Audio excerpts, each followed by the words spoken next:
নমস্কার, সৃষ্টি রূপচর্চা চ্যানেল থেকে তোমাদের জন্য স্পেশাল ব্রাইডাল টিপস নিয়ে এলাম।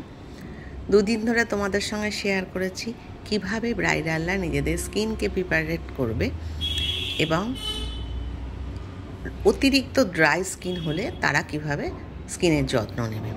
আজকে তোমাদের দেখাবো যে কিভাবে তোমরা লেন্স সিলেকশান করবে। এখন অনেকেই লেন্স পরতে ইচ্ছুক হয়, যাতে আরও বেশি সুন্দর করে সেই দিনটা সে আরও নিজেকে সুন্দর দেখাতে চায়। তাই জন্যে লেন্স সিলেকশানটা একটা ভীষণ জরুরি। অনেকেরই মত আছে যে যারা ফর্সা তাদের সব লেন্স মানায়, যেমন black, brown, hazel, blue, sky, green সমস্ত কিছু মানায়। সেটা যেমন ঠিক, তেমনি মিডিয়াম টু ডার্ক স্টোনের মেয়েরাও কিন্তু লেন্স সব রকমই ইউজ করতে পারে। কিন্তু তাদের শুধু মনে রাখতে হবে যে সে যে লেন্সই পড়ুক না কেন, সেটা যেন ধরুন ব্লু, সেটা যেন হালকা ব্লু না হয়ে ডার্কের দিকে থাকে। তেমনি নীল, সেটাও ডার্কের দিকেই যেন থাকে।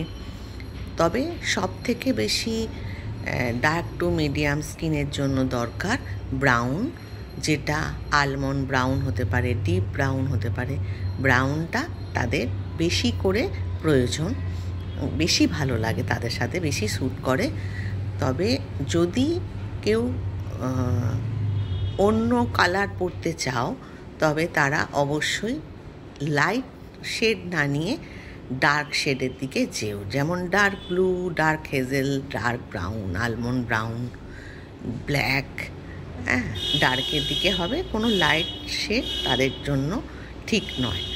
আর একটা জিনিস যখন তোমরা সিলেকশান করবে, লেন্স দেখে নেবে যে লেন্সটা একটা গোল লেন্স, সেটা পুরোটা একটা এক শেডে হয়।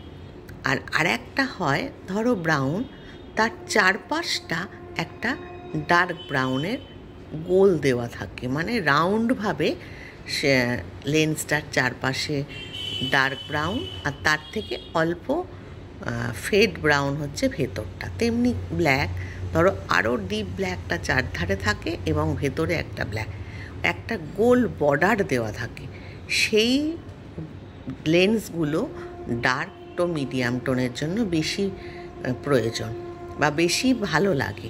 যদি তোমরা এক কালারের ব্রাউন নাও, তাহলে কিন্তু সেটাতে তোমাদের দেখতে অতটা সুন্দর লাগবে না। তাই জন্য যখনই ডার্ক টু মিডিয়াম শেডের কেউ ব্রাইডরা তোমরা লেন্স কিনবে, তখন বাইরে আউটে কোনো বর্ডার আছে কিনা অবশ্যই দেখে নেবে এবং ডার্ক শেডের দিকে তোমরা যাবে। আর ফর ফেয়ার স্কিনে তো সমস্ত শেডই ভালো লাগে, সেগুলো নিজের সাথে ম্যাচ করে একটু, বা শাড়ির কালার এরকম হচ্ছে সেটা দেখে একটু তোমরা সিলেকশান করে নিও সবাই, এবং মেকআপ আর্টিস্টের সাথে অবশ্যই কেনবার সময় একটু কনসাল্ট করে নেবে।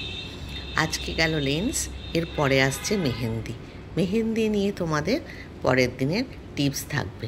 আমার এই টিপসগুলো যদি তোমরা ফলো করো, তোমাদের যদি একটু উপকার হয়, তাহলে তোমরা অবশ্যই আমার পেজটা ফলো করো, সৃষ্টি রূপচর্চা এবং রাগেশ্রী চৌধুরী। আর যদি ইউটিউবের তোমাদের এটা ভালো লেগে থাকে, তাহলে ইউটিউবে অবশ্যই সাবস্ক্রাইব, লাইক, শেয়ার করতে ভুলো না।